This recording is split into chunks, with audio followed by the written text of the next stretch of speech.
Unplugged প্রেম, রাতের নিস্তব্ধতার এক নতুন রূপ।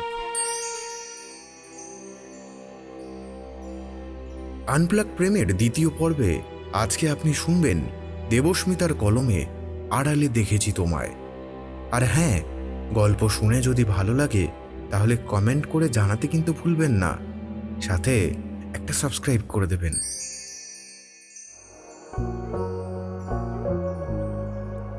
নভেম্বরের সকাল, ঘড়িতে প্রায় ৮টা বাজে।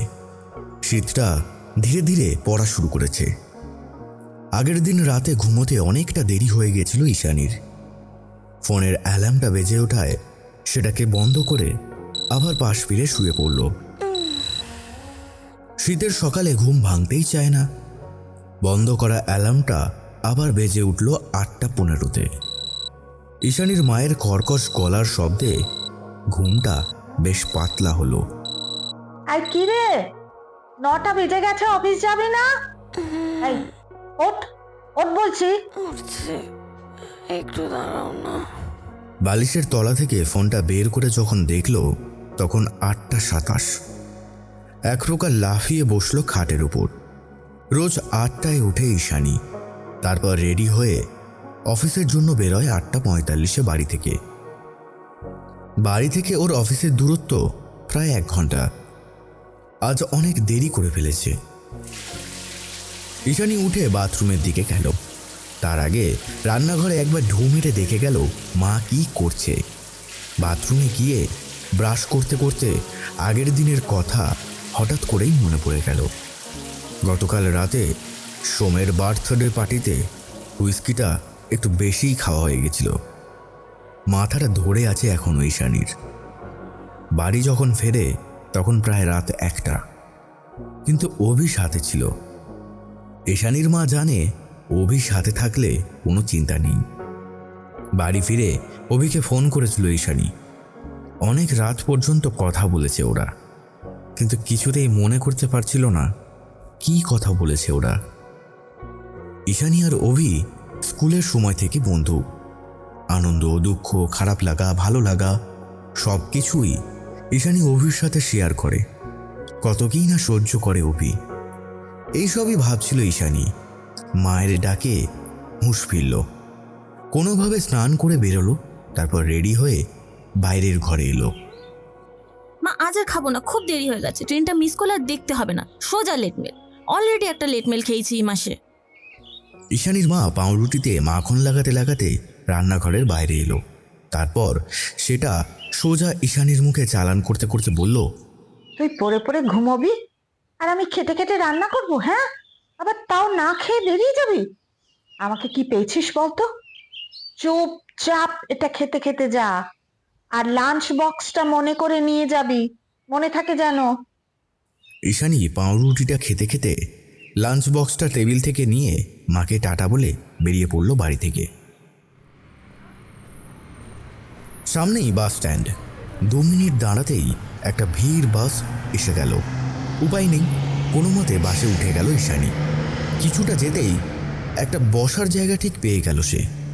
হেডফোনটা চালান করে দিল কানে, তারপর হারিয়ে গেল ওর নিজের জগতে। এমন কিছু কিছু গান আছে যা শুনলে আমাদের মনে পড়ে যায় অনেক কিছু। কিছু গান ভাসিয়ে নিয়ে যায় আনন্দের দুনিয়াতে, আবার কিছু গান উদাস করে দেয় গোটা দিনের জন্য। বাসটা এক সাইডে আসতেই ঈশানী নেমে দৌড় দিল, যাতে মেট্রোটা কোনোভাবেই মিস না হয়। আজকের মেট্রোটাও বড্ড ভিড়। এটা চলে গেলে আবার আজও লেট হয়ে যেত। মেট্রো 2টো স্টেশন পেরোতেই একটু ফাঁকা হলো। ভেতরটায় গিয়ে দাঁড়ালো ঈশানী। সিনিয়র সিটিজেনের দিকটা একটু ফাঁকা। ফোনে রিলস দেখতে দেখতে পছন্দ মতন একটা বেছে সাঁটিয়ে দিল নিজের স্টোরিতে। হঠাৎ চোখ গেল সামনে একজন লোক ওর দিকে তাকিয়ে আছে। বয়স প্রায় 60-এর কাছাকাছি। ঈশানী একটু অস্বস্তি বোধ করছিল, তাই সরে অন্য পাশে গিয়ে দাঁড়ালো। হঠাৎ করেই মেট্রোয় ঘোষণা হলো, পরবর্তী স্টেশন নেতাজি ভবন। হুঁশ ফিরল ঈশানীর। হেডফোনটা খুলে খাপে ভরে ব্যাগে রেখে দিল। তারপর গেটের দিকে এগিয়ে গেল। কি মনে হলো একবার ঘুরে তাকালো ঈশানী। দেখল লোকটা তখনও তাকিয়ে আছে ঈশানীর দিকে। আর পাত্তা না দিয়ে বেরিয়ে দৌড়ে কোনোভাবে অফিস পৌঁছালো ঈশানী। ওর ছুটি 7টায়, কখনো সেটা 8টাও হয়ে যায় কাজের চাপ থাকলে। ঈশানী একটা প্রিন্ট মিডিয়াতে কন্টেন্ট রাইটার হিসাবে কাজ করে। ঈশানীর কাছের মানুষ বলতে দুজন, মা আর অভি। প্রায় দিনই অভি আর ঈশানী ফেরার সময় এক সাইডে দেখা করে। ঈশানীর মা বাঙালি গৃহবধূ, বাবা নেই। ঈশানী যখন ক্লাস 5-এ পড়ে তখন ওর বাবা ক্যান্সারে মারা যায়। তারপর ওর মা স্কুলে পড়িয়ে টিউশন করিয়ে সবটা সামলেছে। অভি ঈশানীর খুব কাছের বন্ধু। বাবার মতন আবদার, আগলানো, মায়ের বকুনি থেকে বাঁচানো সবই অভি। ঈশানীর বাবাকে খুব বেশি মনে নেই। ছোটবেলাতে ওর বাবা থাকতো বাইরে কাজের সূত্রে। পুজোর ছুটিতে আসতো প্রতি বছর। বাবার প্রতি টানটা ছোট থেকেই কম ছিল। ক্যান্সার ধরার পর ওর বাবা কলকাতাতে চলে আসে। সেই বছর পুজোতে কোথাও ঘুরতে নিয়ে যায়নি বলে ঈশানী পুজোর 4 দিন বাবার সাথে আড়ি করে দিয়েছিল। লক্ষ্মী পুজোর আগের দিন সকালে ঈশানী বাবাকে বলেছিল, সন্ধ্যেবেলা নাড়ু কিনতে নিয়ে যাবে? তাহলে ভাব করে নেবো, না হলে কিন্তু আরই। সেই দিন কিন্তু নাড়ু কিনতে যাওয়া হয়নি ছোট্ট ঈশানীর। তারপর ওর মা সবটা গুছিয়েছে, সামলেছে। এখন ঈশানীর মা বাড়িতেই থাকে। শরীর ভেঙেছে, আর আগের মতন খাটতে পারে না।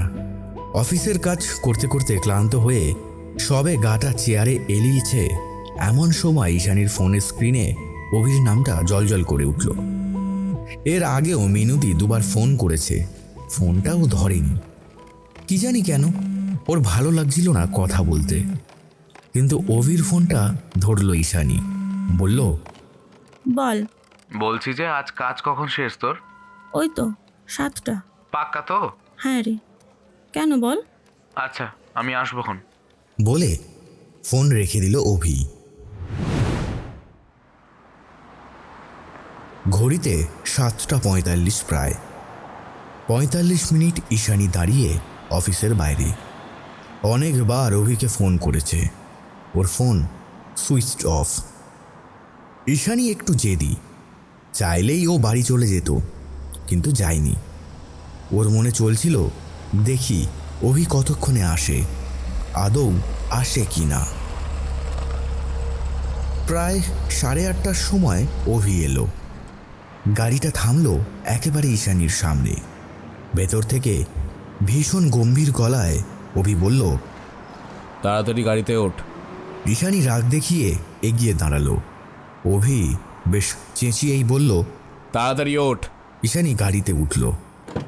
তারপর ও কিছু বলতে যাবে, তার আগেই অভি বলল, আমরা বাড়ি যাচ্ছি না। কোথায় যাচ্ছি তাহলে? পৌঁছেই জানতে পারবি। বেশ। প্রায় 40 মিনিটের রাস্তা এসেছে ওরা।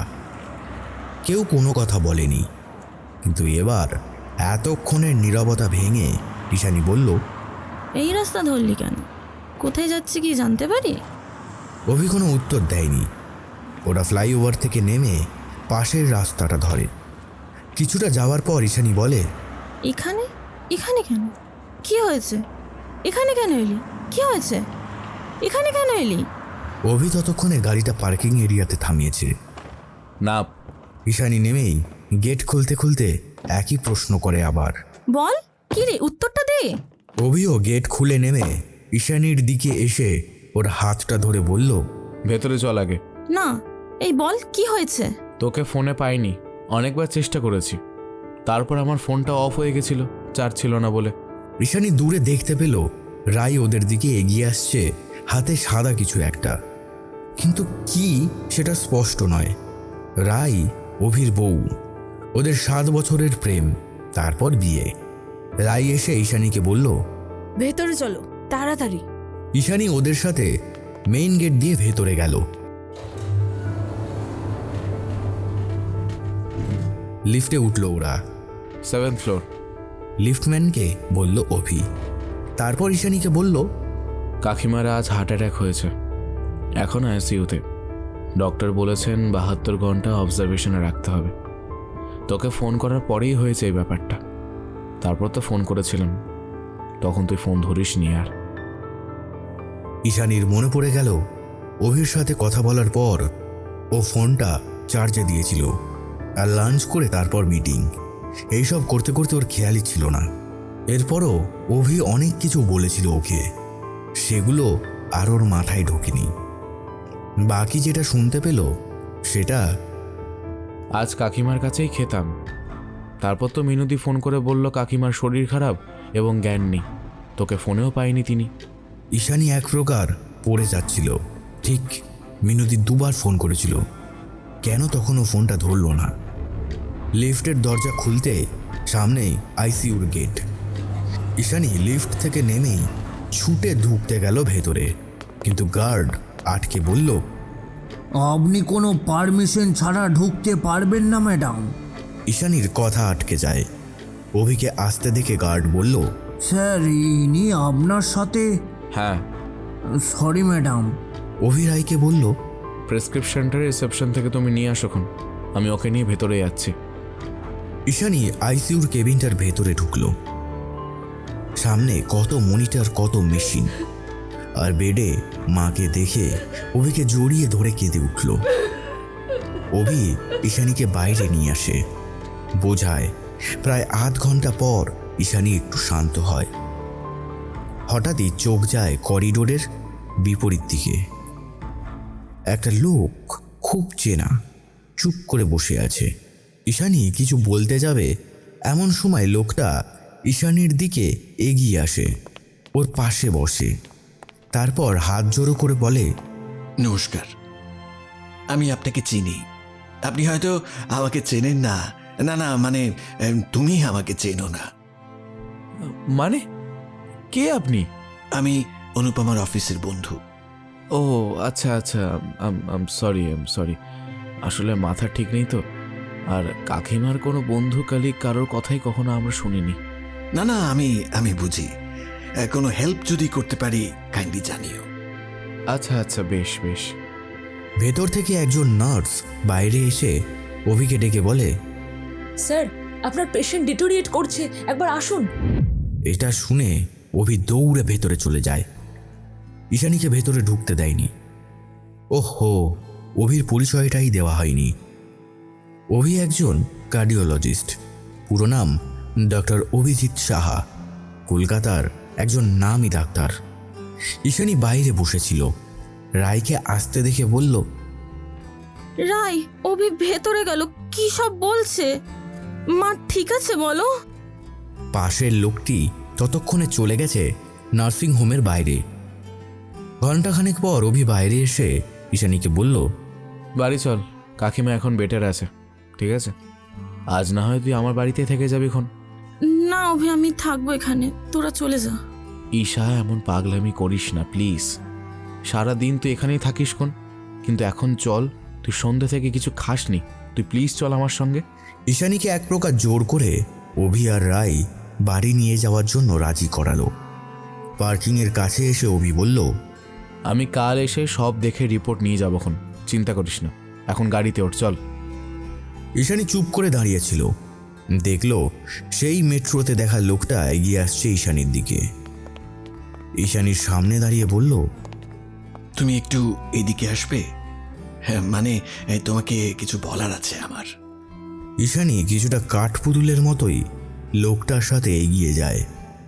লোকটা একটা কাগজের রোল ঈশানীর হাতে দিয়ে বলল, এটা নাও। হয়তো এখন এটা বলা উচিত নয়, কিন্তু মা, তাহলে যে আর বলা হবে না কখনো। ঈশানী একটু অবাক হলো, বলল, কি এটা? কি বলছেন আপনি? লোকটি বলল, তুমি বাড়ি গিয়ে এটা খুলে দেখো, হয়তো তোমার উত্তর পাবে। হ্যাঁ, সাবধানে ফিরো, আর সাবধানে থেকো মা, কেমন? পকেট থেকে ভিজিটিং কার্ডটা ঈশানীকে দিয়ে বলল, আমাকে অবশ্যই ফোন করে একটু খবর দিও অনুপমার।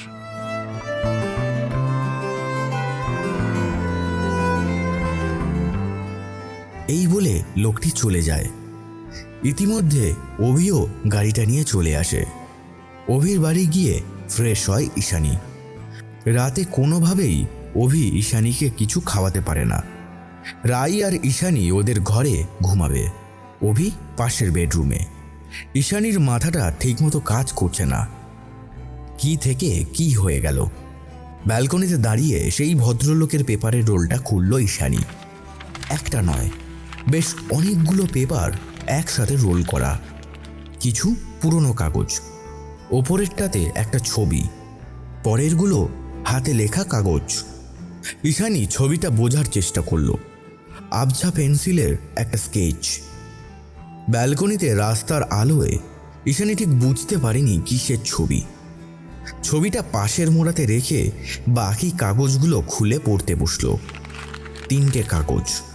একটা দেখে একটু থমকে গেল ঈশানী। প্রথমেই ওটা খুলল। হাতের লেখাটা বড্ড চেনা। হ্যাঁ, ঠিক ধরেছে, এটা মায়ের হাতের লেখা। কিন্তু বাকি দুটো অচেনা। চিঠি নয়, লেখা, খানিক গল্প, খানিকটা ছন্দ ছাড়া অপটু হাতের পদ্য।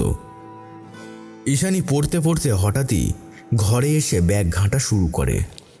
রাই উঠে বলে, তুমি কিছু খুঁজছো ঈশানী? আমাকে বলো, আমি খুঁজে দিচ্ছি। ঈশানী বলে, না না, তুমি শুয়ে পড়ো, আমি করে নেব। বলে ব্যাগ থেকে ভিজিটিং কার্ডটা বার করে। সাদা ব্যাকগ্রাউন্ডের উপর কালো দিয়ে মোটা মোটা ইম্প্যাক্ট ফন্টে লেখা অ্যাডভোকেট সংকল্প রায়, ডিভোর্স লয়ার। ঈশানী ঘর থেকে বেরিয়ে পাশের ঘরে গিয়ে নক করে। অভি, অভি, একবার দরজাটা খোল। অভি প্রায় ভয় পেয়েই দরজা খোলে। হ্যাঁ, তুই ঘুমাসনি? কি হয়েছে? একবার ব্যালকনিতে আয়, কথা আছে। চোখ রগড়াতে রগড়াতে অভি ব্যালকনিতে যায়। দেখে রাই হাফ শুয়ে হাফ বসে। ইশারা করে দেখায় অভিকে মোড়ায় পড়ে থাকা কাগজগুলো। বল, কি হয়েছে? অভি, ওই লোকটা আজ যাকে দেখলাম। হ্যাঁ, কি ছিল ওতে? কিসের পেপার? অভি, উনি অ্যাডভোকেট সংকল্প রায়। আমি আগে দেখেছি ওনাকে, আজ সকালে মেট্রোতে। আচ্ছা, তাতে কি হয়েছে? এছাড়া কাগজগুলো কিসের? বাবা বাইরে চাকরি করতো না অভি। মানে কি সব বলছিস তুই? ঈশানী ব্যালকনিতে রাখা আরেকটা মোড়ার উপর বসে পেপারগুলো হাতে নিল। বলল, অভি, মা বাবার বিয়েটা আমি জন্মানোর আগেই ভেঙে গিয়েছিল। মানে? মা কনসিভ করার পর জানতে পারে বাবার অ্যাফেয়ারের কথা। তারপর ওদের ডিভোর্স হয়।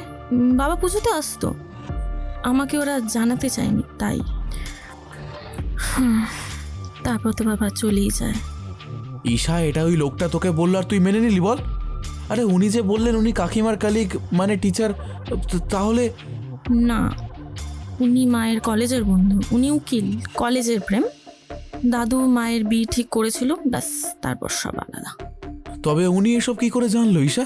ডিভোর্সের নোটিশ বাবা পাঠিয়েছিল। বাবার উকিল ছিলেন এই ভদ্রলোক। তারপর উনি মাকে, আমাকে সবটা সামলেছেন।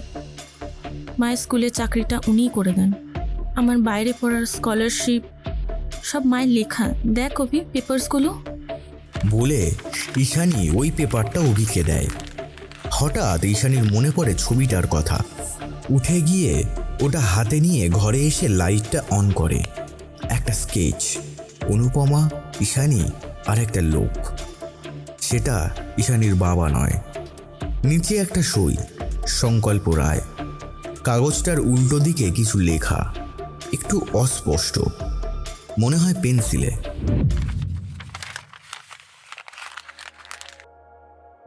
মনে থাকবে? যদি পরজন্ম থাকে তাহলে তুমি হবে আমার, আর আমি হব তোমার। এইবার না হয় তুমি পরই সই। আর দেখা হবে না, এটাই যে শেষ দেখা, আমি বিশ্বাস করি না। তুমি ঠিকানা বদলাবে, জানি তোমার জেদের কাছে আমার হার নিশ্চিত।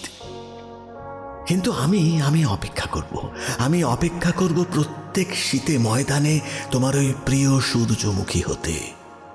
মতের বদল হলে পুরনো ঠিকানায় পাবে আমাকে, ঠিক তোমার মতন করে, তোমার করে। যদি না বদল আসে তবে আমৃত্যু প্রতিটা শীতে অপেক্ষা করব আমি তোমার জন্য। এ জন্মে না হয় পরজন্মে তুমি হবে আমার, শুধুই আমার।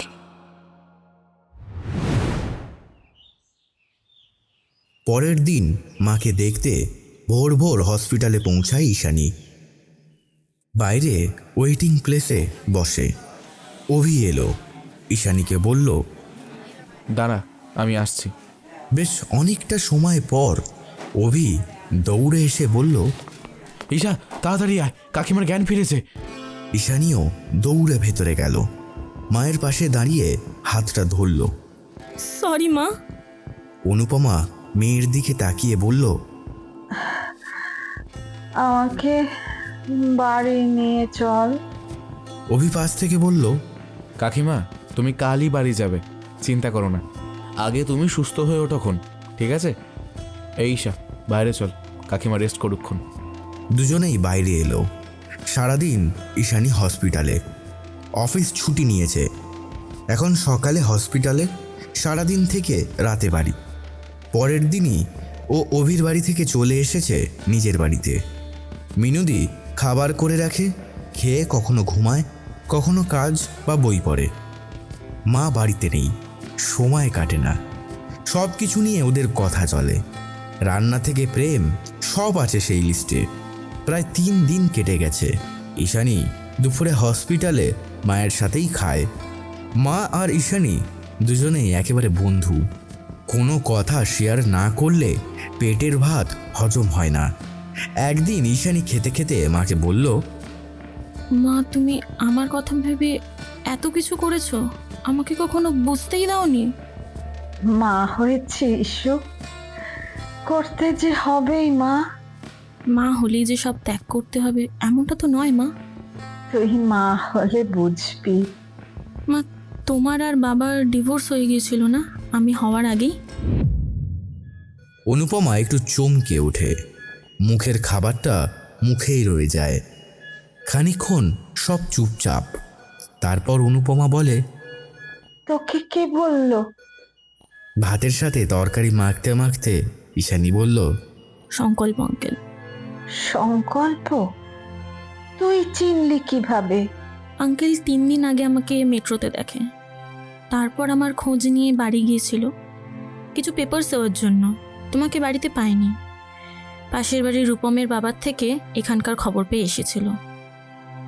ইস্যু, আমি পারতাম না রে একা সবটা সামলাতে।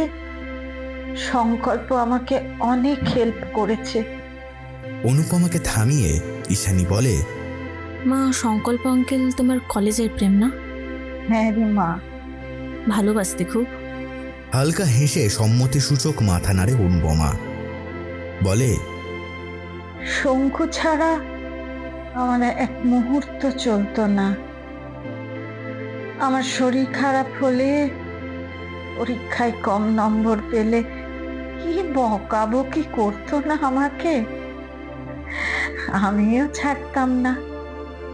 কালক্রমে যদি সুযোগ আসতো তার সৎ ব্যবহার করতাম। জানিস, ওর খুব পছন্দের গন্ধ ছিল ইয়ার্ডলি ল্যাভেন্ডার। যেদিন ওর সাথে ঘুরতে যেতাম সেদিন আমি রোজের থেকে একটু বেশি মাখতাম। আর ও বলতো, এইবার হারিয়ে গেলে গন্ধে গন্ধে ঠিক খুঁজে নেব। একদিন সে কি কাণ্ড জানিস, কোথা থেকে একটা হাতির দাঁতের বাক্স এনে দিল আমার হাতে। খুলে দেখি, তার মধ্যে একজোড়া নূপুর। জানিস, আমার খুব ইচ্ছে ছিল নেবার, কিন্তু উপায় ছিল না রে। বাড়িতে কি বলতাম, তাই ফেরত দিয়ে দিয়েছিলাম ওকে। তারপর আমরা দুজনেই পড়েছিলাম দারুণ মন খারাপের জ্বরে। ঈশানী হাঁ করে শুনছিল। মা থামতে এবার বলল, এত ভালোবাসতে বিয়ে করলে না কেন? অনুপমা এবার মাথাটা হেলিয়ে দেয় বালিশে। ঈশানীর মনে হয় ওর মায়ের চোখটা চিকচিক করছে। আমরা যা ভাবি সব সময় তা হয় না মা, সবটা অত সহজ না।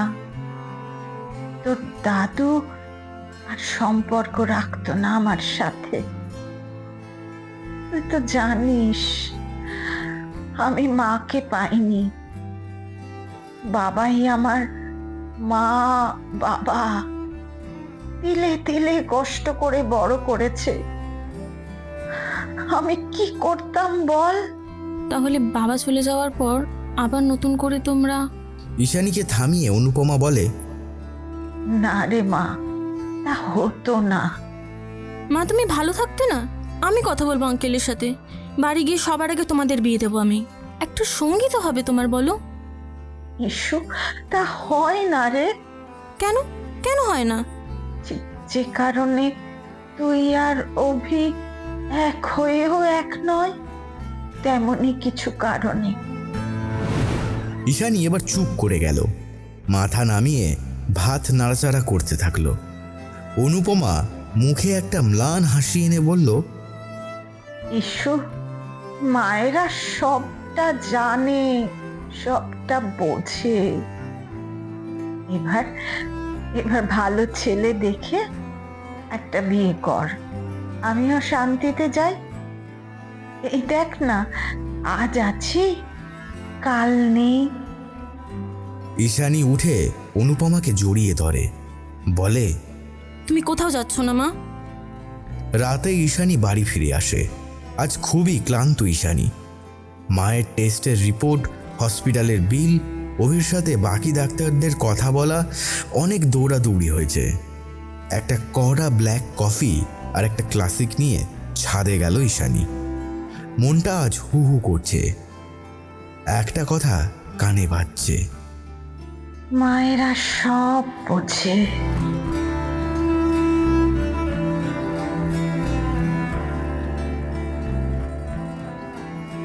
দিদিমণি, দিদিমণি, ফোন বাজছে, একবার সিঁড়ির কাছে এসো। মিনতি ডাকছে নিচে। নেমে এলো। ঈশানীর ফোন বাজছিল, ফোনটা ধরল। অভির ফোন। হ্যালো ঈশা, একবার হসপিটালে আয়। মা ঠিক আছে অভি? হ্যাঁ, একটু শরীরটা খারাপ, তাই। আমি এক্ষুনি আসছি। ঈশানী ক্যাব বুক করে হসপিটালে পৌঁছালো। গিয়ে 7th ফ্লোর। লিফট খুলতেই দেখলো অভি দাঁড়িয়ে আছে, সাথে অনেক ডাক্তারেরা। ঈশানীকে দেখে অভি ওর কাছে এসে বলল, ঈশা, সেকেন্ড অ্যাটাক আজ সন্ধ্যেতে হয়েছিল, কেউ বুঝতে পারেনি কখন। আর এখন থার্ড। কাকিমাকে রাখতে পারিনি রে Isha. I am sorry Isha, আমি পারলাম না রে ঈশা, আমি পারলাম না। ঈশানী শুনে মাটিতে বসে পড়ে। কান্না আসছে না ওর আর। মা নেই, আর কেউ নেই ওর। মা আর বাড়ি ফিরল না। আজ আছি কাল নেই। সত্যি মা আর নেই। অভি ঈশানীকে তুলে অনুপমার কাছে নিয়ে গেল। ঈশানী দেখল আর কোনো মনিটর চলছে না, কোনো মেশিন চলছে না। আজ বেডে মা শুয়ে আছে। মায়ের হাতে নাকে নল ছিল, আজ কিছু নেই। কাল অবধি মায়ের মুখে কষ্টের ছাপ স্পষ্ট ছিল, আর আজ কি শান্তিতে ঘুমিয়ে আছে সে। ঈশানী মায়ের কাছে গিয়ে জড়িয়ে ধরল মাকে। বলতে গেল কিছু, কিন্তু আওয়াজ বেরোলো না গলা দিয়ে।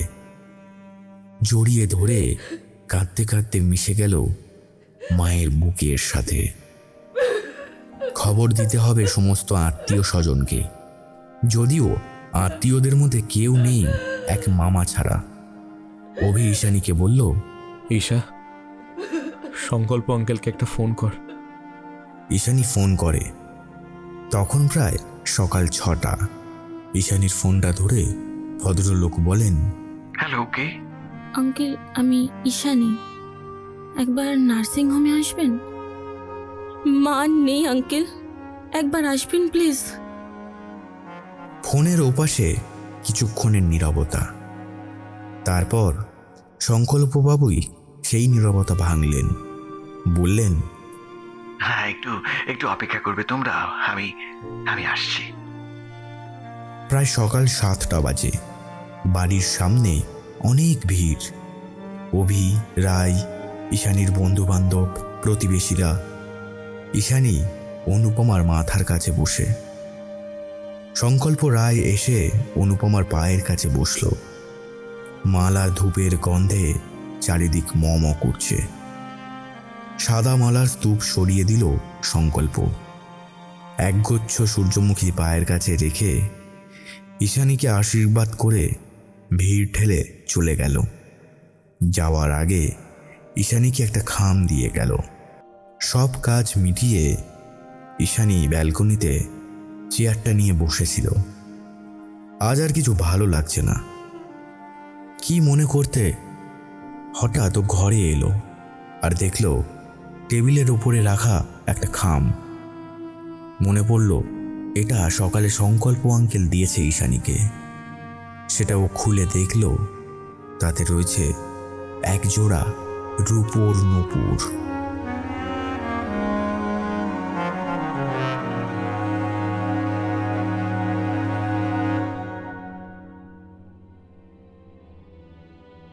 শুনছিলেন দেবস্মিতার কলমে আড়ালে দেখেছি তোমায়। আজকের গল্পের গল্প পাঠে নিত্যানন্দ।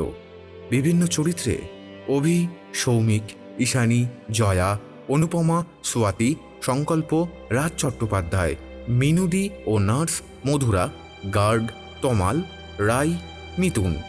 গল্পের নাট্যরূপ পাপিয়া, শব্দগ্রহণ জয়া, ধ্বনি পরিকল্পনা ও আবহ ইঙ্কব্লেস ক্রিয়েশন, প্রচার অলঙ্করণ Inkplace creation, recording studio Radha Gobinda records, সমগ্র পরিকল্পনা ও পরিচালনায় নিত্যানন্দ চক্রবর্তী।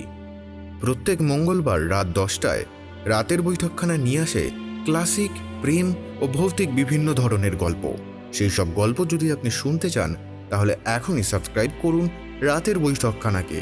আর শনিবার ঠিক রাত 11টায় ঠাকুরমশাই আসেন বৈঠকখানায় গল্প শোনাতে, তাই একটা পর্বও মিস করবেন না। শুভরাত্রি।